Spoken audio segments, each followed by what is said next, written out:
السلام علیکم ورحمۃ اللہ وبرکاتہ. نحمد ونصلي على رسول الكريم اما بعد. قال الله تعالى في القرآن المجيد اعوذ بالله من الشيطان الرجيم بسم الله الرحمن الرحيم. اقرأ باسم ربك الذي خلق خلق الإنسان من علق اقرأ وربك الأكرم الذي علم بالقلم علم الإنسان ما لم يعلم. جناب صدر، مہمان اکرام اور معزز سامعین، آج کے اس پرونق بزم میں میری تقریر کا موضوع ہے مدارس کی اہمیت و افادیت. اسی دریا سے اٹھتی ہے وہ موج تند جولا بھی، اسی دریا سے اٹھتی ہے وہ موج تند جولا بھی، مہنگوں کے نشے من جن سے ہوتے ہیں تہ و بالا. حضرات، میں نے جو آیت کریمہ پڑھی ہے اس میں اللہ تعالیٰ پیغمبر اسلام حضرت محمد صلی اللہ علیہ وسلم سے مخاطب ہو کر فرما رہا ہے، اے نبی، پڑھو اللہ کے نام کے ساتھ. اقرا کے ذریعے اللہ تعالیٰ نے ایک واضح اشارہ دیا ہے کہ آپ جو امت اس دنیا میں آنے والی ہے وہ دنیا کو جاہلیت سے نکال کر نور اور روشنی ملائیں گی. اقرا کے ساتھ اللہ تعالیٰ نے علم کا دامن، تحقیقات و جستجو کا دامن اس امت سے باندھا ہے جو کہ عالم بھی ہوگی اور معلم بھی ہوگی. اس میں اشارہ ہے کہ مسلمان کبھی بھی علم سے بے نیاز نہیں ہو سکتے. حضرات، یہ مدارس جو اس وقت آپ کے سامنے ہیں بہت سے جھوپڑے چھپرے کی شکل میں، کوئی قلعے کی شکل میں، کوئی بہترین و شاندار عمارتوں کی شکل میں، دراصل یہ سب اسلام کے مضبوط کے لیے دین کے آئینی حصار ہے. اس سے ملت کا تشخص قائم ہے. یہ امت اسلامیہ کے دھڑکتے دل ہے. یہ اسلامی کلچر و ثقافت کے عہدیدار ہے. یہ اخلاق و ایمان اور اخلاص و روحانیت کے سرچشمے ہے. یہاں مردہ دلوں کو زندگی ملتی ہے، یہاں پیاسوں کو سیرابی ملتی ہے، یہاں طلباء کے قلوب میں اخوت و ہمدردی، مساوات و رواداری کا بیج بویا آتا ہے. اور سب سے بڑی بات یہ ہے کہ یہاں ان کے افکار و عقائد صحیح ہوتے ہیں. حضرات، جب ہندوستان میں حکومت مغلیہ کا چراغ گل ہو گیا اور مسلمانوں کا سیاسی قلعہ ان کے ہاتھوں سے نکل گیا تو بالغ نظر اور صاحب فراست علماء نے جا بجا اسلام کی شریعت و تہذیب کی قلعہ تعمیر کر دیے.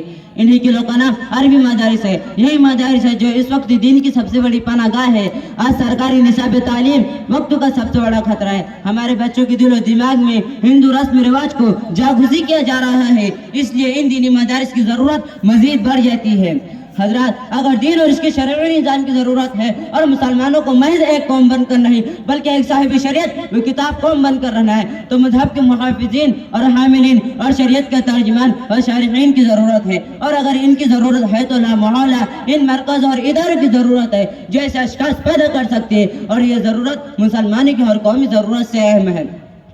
حضرات، بہت سے لوگ سمجھتے ہیں کہ مدرسہ صرف ایک پڑھنے پڑھانے کا مرکز ہے. یہاں کچھ کتابیں پڑھا دی جاتی ہے یا قرآن پڑھا دیا جاتا ہے. مدرسہ کیا ہے اور مدرسے کام کیا ہے، اس کو دین کے رمز شرائط ایک بہت بڑے عالم دین مولانا علی ندوی رحمۃ اللہ علیہ کی زبان سے سنیے. فرماتے ہیں، مدرسے کا ملازمت دلانا نہیں ہے، مدرسے کا اسامیہ بانٹنا نہیں ہے، مدرسے کا ایسا پڑھا لکھا انسان بنانا جو اپنی چرب زبانی سے لوگوں کو مسحور کر لے نہیں ہے.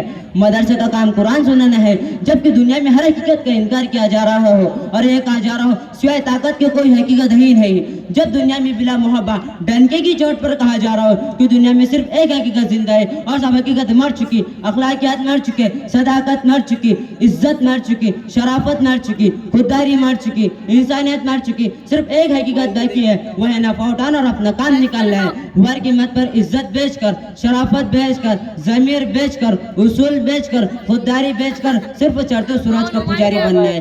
اس وقت مدرسہ اٹھتا ہے اور اعلان کرتا ہے کہ انسانیت مری نہیں ہے. اس وقت مدرسہ اعلان کرتا ہے کہ نقصان میں نفع ہے، ہار جانے میں جیت ہے، بھوک میں وہ لذت جو کھانے میں نہیں ہے. اس وقت مدرسہ یہ اعلان کرتا ہے کہ ذلت میں بعض مرتبہ وہ عزت ہے جو بڑی سے بڑی عزت میں نہیں ہے. اس وقت مدرسہ اعلان کرتا ہے کہ سب سے بڑی طاقت خدا کی طاقت ہے، سب سے بڑی صداقت حق کی صداقت ہے. یہ ہے مدرسہ کام. اور اگر مدرسہ یہ کام چھوڑ دے اور دنیا کے سارے کام کرنے لگے تو وہ مدرسہ کہلانے کو مستحق نہیں.